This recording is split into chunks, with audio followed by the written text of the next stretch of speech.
Well, before I get to the video, I would like to thank Carlos and Yolanda of StoryTube fame for pointing out The Power of the Dog by Don Winslow. I mean, I had already heard of Don Winslow. I knew he was already kind of a big voice in noir, but it wasn't really until I watched their videos, and Yolanda's in particular, because she's quite fond of Don Winslow, that I really decided to pick up Winslow and give him a crack. And the book that Yolanda was really going for was The Power of the Dog. So that's the one I ended up picking up because it sounded interesting. And, yeah, that's kind of how we ended up with this video. So, yeah. Hello, everyone. Britton here, also known as Some Okie Dude, coming back with another video. And today, if you didn't gather from my little intro, I am talking about The Power of the Dog by Don Winslow. As I mentioned before, Carlos and Yolanda over at StoryTube were the ones who introduced me to this book. Well, okay, that wouldn't necessarily be true. I already knew who Don Winslow was, and I wanted to try one of his books, but it wasn't until Carlos and Yolanda where I picked up The Power of the Dog. Initially, I was going to do a review where I was going to have them on, kind of as a conversation, as I like to do from time to time, but they kind of already did that, so, shit.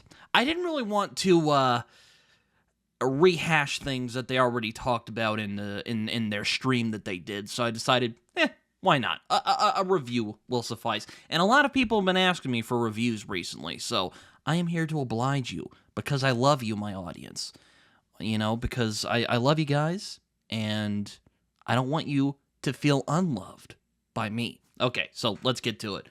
Power of the Dog, Don Winslow. Let's do it. So every genre has its tenets, and what I mean by this is that there are principles to a particular genre, which are not only essential to said genre, but it makes the genre what it is. For example, science fiction. For science fiction, that tenet is discovery. For fantasy, it's imagination. Now, I won't go too in-depth about the tenets of noir today, which is what this book is, because I think that would make a pretty compelling video in its own right. But I'll talk about it a little bit today on this video because I think it applies to the book I'll be talking about here in Power of the Dog. And one of said tenets of the noir genre that I'll bring up today is the question of compromise. What are you willing to sacrifice in order to make the world a better place? To be more specific to this book in particular, what morals will you forsake if it means to end the drug war? And it's here where I find that Don Winslow meets us at the beginning of The Power of the Dog. America's war on drugs has escalated for decades, and Winslow shows how the war on drugs is an abyss that has drug everyone down into it. No pun intended. Winslow doesn't only question what compromises people will make to end the drug war, he shows how people answer those questions and the consequences that come from that. Rather it be Art Keller's increasing fixation on bringing the Barreras to justice, or Sal Scashy, I don't know, Sal Scashy's operating from all sides, or the CIA collaborating with drug cartels to curtail communism in Latin America. We also see how people from all walks of life make their choices and how they live with them. The Power of the Dog is many things. It's at once a Elroyan exploration into the drug trade and America's doomed war on narcotics. I mean, I don't think it's a coincidence that Elroy himself is blurbed in this book. On the other, it's a McCarthy-esque odyssey of violence and the ever-escalating brutality of the border wars, with a Le Carre-esque spy story snuck in there for good measure, though a bit more actiony than a Le Carre novel. There's even hints of The Wire with Winslow's sociological and political focus on how the war on drugs has destroyed so many lives. I mean, Winslow writes with a controlled staccato. His language has the efficiency of a bullet. For as long as this book is, I mean, okay, it's not that long. It's pretty decent size. Let me find how many pages. 539. Okay, not that many, but pretty reasonably sized, right? There isn't a lick of fat to be found throughout this book, and Winslow is never superfluous with details. And yet, at its core, The Power of the Dog probes into the compromises that people make, and the consequences of those compromises, and the toll that it takes on the souls of the people who make them. Now, Friedrich Nietzsche once wrote that he who fights monsters should beware that he himself, or she, could become a monster, and the power of the dog contests with the people who fight said monsters, and how the abyss often drags them in, kicking and screaming into its gaping maw. The world of the power of the dog is very brutal, and efficiently so. I mean, the violence in this book is unspeakably brutal. I mean, to the point where there were deaths in this book that really took me off guard. That really took me by surprise with just how viciously and quickly people died in this book. I mean, even children are not spared in this book. I mean, all the trigger warnings for people who are, sensitive to that kind of stuff. Yeah, it's not a fun, cozy book by any means. Yet what Winslow I find excels at the most throughout this book is the thematic questions that he poses, and how he explores them to their fullest capabilities as the story moves along. Every character's story and the choices they make lends to Winslow's thematic core of compromise, and how said thematic core reflects on the characters and their lives. Now, Winslow's characterization can only really be described as exquisite. All the characters in the story are completely believable, both at their most malignant and altruistic. There was also a surprising amount of warmth and emotion that I hadn't expected, but it was a welcome addition to an already strong story. I mean, there were some really touching emotional moments in this that I really didn't expect. I mean, there were characters that I felt for that I wasn't really expecting to. Like, there are certain relationships that form in this book that I didn't really expect to move me as much as it did. It didn't really expect to get me as it did. Father Pereira and, oh man, what's the lady's name? Nora. I really liked their relationship in particular. I thought it was very touching in particular.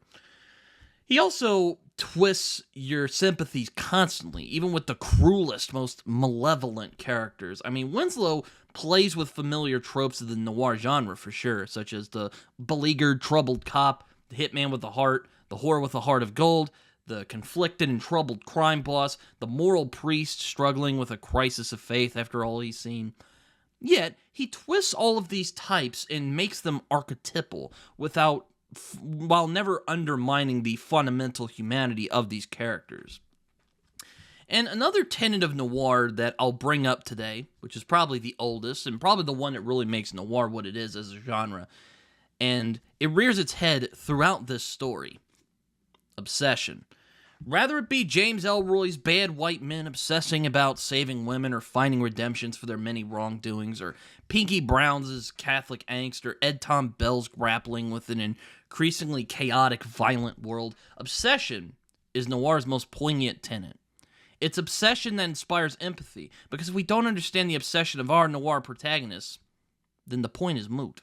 Winslow knows what it is like to be obsessed, and he has us empathize with the people who obsess, because they reflect our own obsessions, and our own desires about the world that we see around us.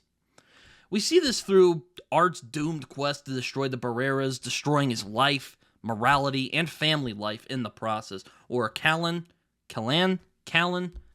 let me know in the comments if I got it wrong or right, venture into escaping the criminal lifestyle and finding some sense of normality while he's at it, or Father Parada's struggle with holding on to his integrity and morality in the face of what he thinks of as true evil.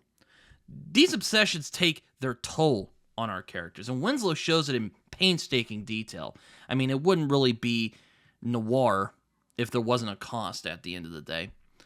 Now, I should note that I am unsure if Don Winslow, with this book, has the stylistic singularity of James Ellroy, or if he's the master storyteller that Dennis Lehane. But unlike those two, but alongside those two, and other writers like Joe Lansdale or Walter Mosley, I do think that Winslow has definitely proven himself as one of the masters of modern noir. He's definitely won me over with his almost journalistic look into the war on drugs and the many people and characters who get caught up in it.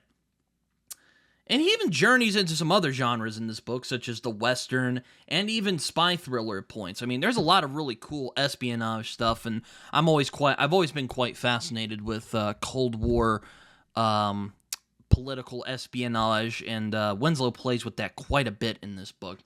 Yet, like David Simon, who created The Wire, Winslow's political and social commentary is as succinct and all-encompassing as is the best in the genre.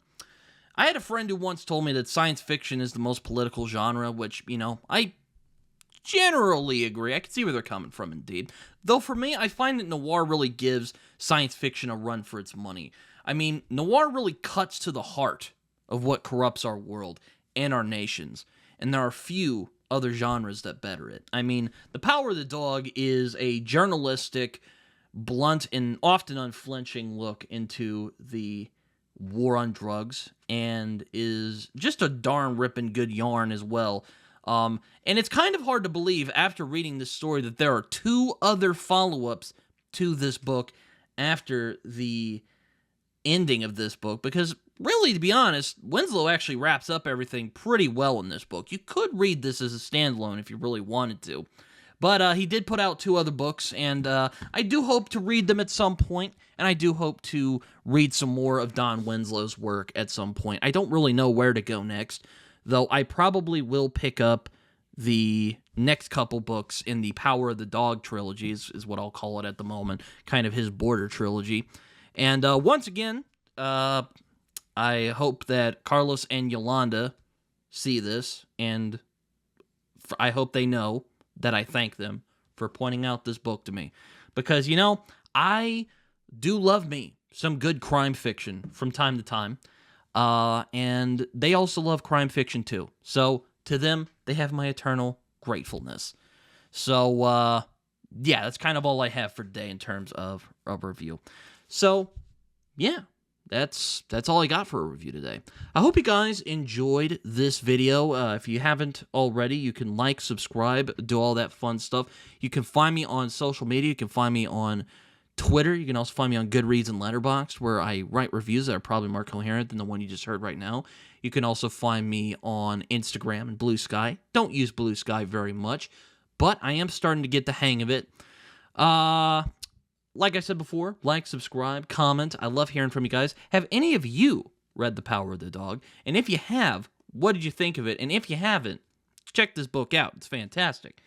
It was one of my favorite reads of last year, and for good reason. I mean, this book really does a lot of the things I really like. It has great characters, great thematic depth, really strong authorial voice and style. You would be very remiss not to read Power of the Dog. And it's definitely a really good crime novel, I think. And, so yeah. Anyway, I'm getting distracted. Like, subscribe to all that stuff. As my buddy John Minton likes to say, it feels good when you do it. And, will you get a tingle when you're on my channel? Sadly, I don't know if I can say. I think that's more John's thing than mine. But I do enjoy talking with you guys. I do enjoy hearing from you guys. So, yeah. If you like this video, please comment, like, subscribe, do all that fun stuff. Check out all my social media. And now I'm just repeating myself. And, well, yeah. Hopefully you guys enjoyed this video. And until next time, I've been Britton. I'll see you guys later. Bye-bye.